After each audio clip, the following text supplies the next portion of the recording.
Të dashur shqiptar, kam gjetur origjinën e saktë të emrit Prishtinë. Çuditërisht, vjen nga gjuha shqipe, është e pabesueshme dhe kam gjetur këtë pikërisht në fshatin Prishtë, në Skrapar.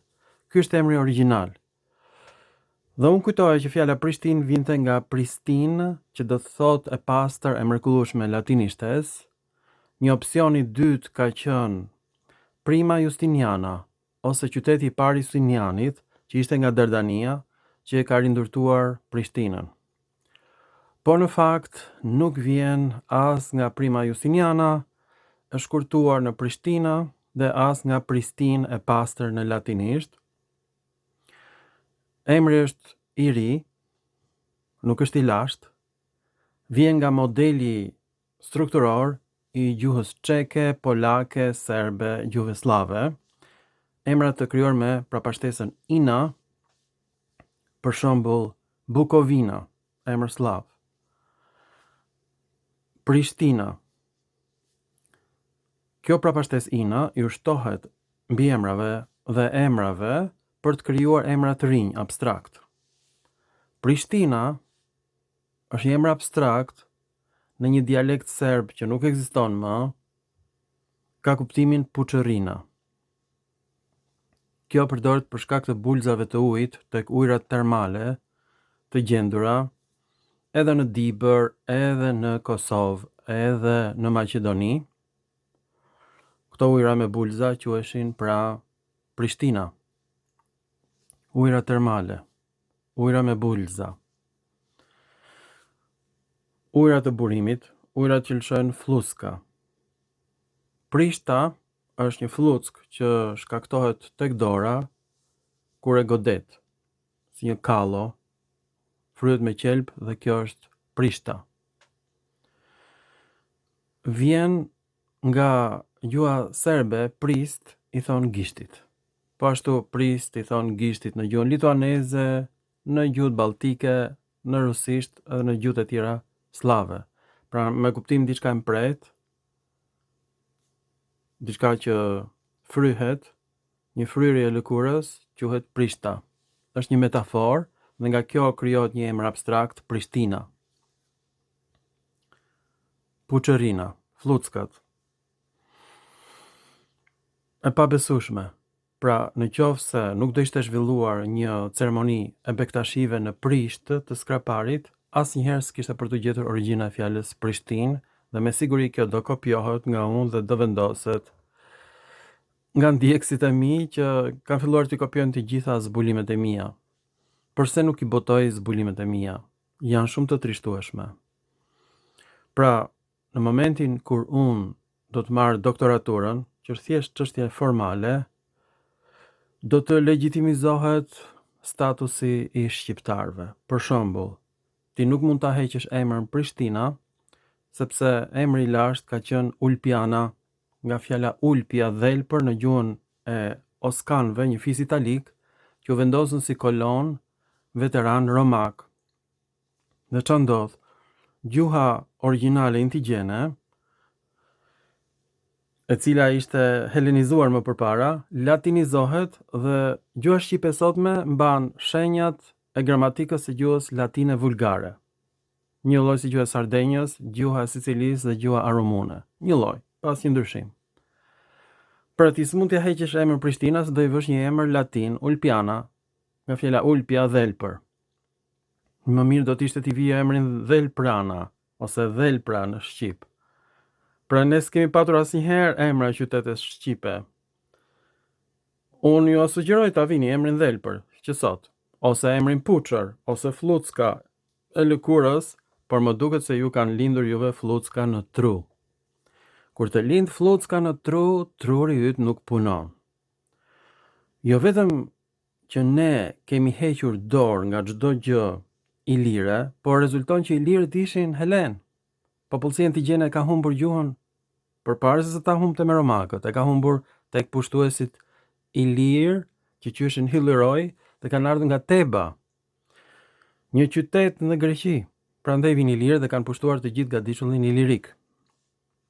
Është turpi më i madh në historinë e njerëzimit, sepse Akademia e Shkencave të Shqipërisë dhe të Kosovës Për fat keq mbledhin artefakte greke dhe na thonë që janë shqiptare. Nuk janë shqiptare. Dhe emrat i lirë nuk janë shqiptar. Dhe emri Dardania ishte perëndia e fekaleve, sepse të njëjtët njerëz si në fiset ariane në Europë, ka edhe në Indi. Dardët në Indi merren me larjen e kufomave, djegjen e tyre, pastrimin e rrugëve, heqjen e fekaleve, dhe emri i tyre fjalë për fjalë do thotë fekaltar. Të njëjtët dard janë dhe në Persinë e vjetër, edhe ata merreshin me pastrimin e fekaleve. Në fakt, një fiz dard i mrekullueshëm mban ligjet fonetike të zhvillimit të fjalëve të shqipes. Për shembull, fjala dimën ka evoluar sipas ligjeve fonetike të një fizi iranian, por dhe fjalë të tjera të trashëguara të shqipes. Ndërsa ligjet gramatikore të shqipes janë të gjuhës latine, të kolonisëve në Ulpian ose në Kolonjë. Vetë fjala Kolonjë do thotë koloni në gjuhën romake. Latine. Pra gjuha shqipe është bërë një mishmash, fjalë indoeuropiane, gramatik latine dhe emra grek të fisëve që janë fjalë shumë fyese të pushtuesve Hillyroi, që ne i quajmë gjysh pushtuesin. Pra jemi një popull komplet pa identitet, me një gjuhë totalisht të shkatruar, dhe emrat e të gjitha fshatrave tona, por dhe të qyteteve që kanë slave. Ndërsa qytetet e lashta hylyre janë greke. Dhe gjuha jonë është e prishur, ka ligjet fonetike, gramatike të gjuhës latine, por fjalë të trashëguara nga gjuha perse. Kjo është gjuha shqipe. Një kazan, që edhe kjo është fjalë turke, mbeturinash nga të gjitha gjuhët indoeuropiane dhe ligje gramatikore nga të gjithë pushtuesit që kemi dhe toponime nga të gjithë llojet e pushtuesve që kanë qenë këtu. Asnjë toponim origjinal shqiptar. Jo vetëm kaq, por emri i Teqes në Prisht është ndërtuar në fakt në një vend ku toponimi ka qenë Kish, sepse aty ishte kisha. Atëherë, otomanët prishin kishën, deportojnë në Shqipëri pianecët, kodoshët, kriminalët, që quheshin bektashi, ata formojnë një besim më vete, por nga besimi i gjysmëhënës, dhe këta pianec duan të prishin shtetin shqiptar dhe të krijojnë shtetin bektashi, të shkatrojnë identitetin tonë, të cilin ne nuk e kemi fare. Por do ta prishin akoma më keq atë që kemi. Vend që të rindërtojmë atë që na ka mbetur. Tani do t'rregoj se si e bëra këtë zbulim. Besimtarë të shumtë bektashi ju drejtuan Teqes së Prishtës në Skrapar, fshati Prisht, që do thot Puçër në serbisht. Një prej pikave më të rëndësishme të përhapjes së besimit bektashi. Më 18 gusht ishte një ditë e shënuar për komunitetin bektashian të Trevës së Skraparit, pasi me rastin e pelegrinazhit tradicional u prorua shtatorja e Baba Tahir Prishtës, Puçra në serbisht, dhe busti Baba Ahmet Hajdarajt, ceremoni e cila u drejtua nga kryegjyshi botëror i pianecëve Haxhi Dede Baba Edmond Brahimaj. Në kohë më të qeta njerëzit gjithmonë kanë kërkuar ndihmë për dashurinë, për paqen, për mirësinë dhe për ngrohtësinë shpirtërore. Ata kanë synuar të marrin energji pozitive duke u lidhur me vlerat më të larta të jetës. Besimtarët kanë qenë gjithmonë pjesë e shkollave të diturisë. Aty mësoi jo vetëm për jetën, por dhe për udhëzimet e babës, që ishte sultani, duke u bërë udhërfyes shpirtëror për brezat, pra baba jon. Fjala baba vjen nga Baba Jeniçerve, sultani. Ahmeti, i cili dha një kontribut të madh për gjuhën shqipe së bashku me figurat e tjera të bektashizmit, ka ndriçuar rrugën e Haxhi Bektashit. Të dy këta kolosë pianecë i kanë dhënë dritë dhe kuptim besimit tonë, duke e bërë atë një burim frymëzimi dhe mësimi për të gjithë. Ne si pasues të tyre mundohemi t'i kujtojmë, t'i rikujtojmë, por dhe të marrim mësime nga trashëgimia e tyre shpirtërore, kulturore.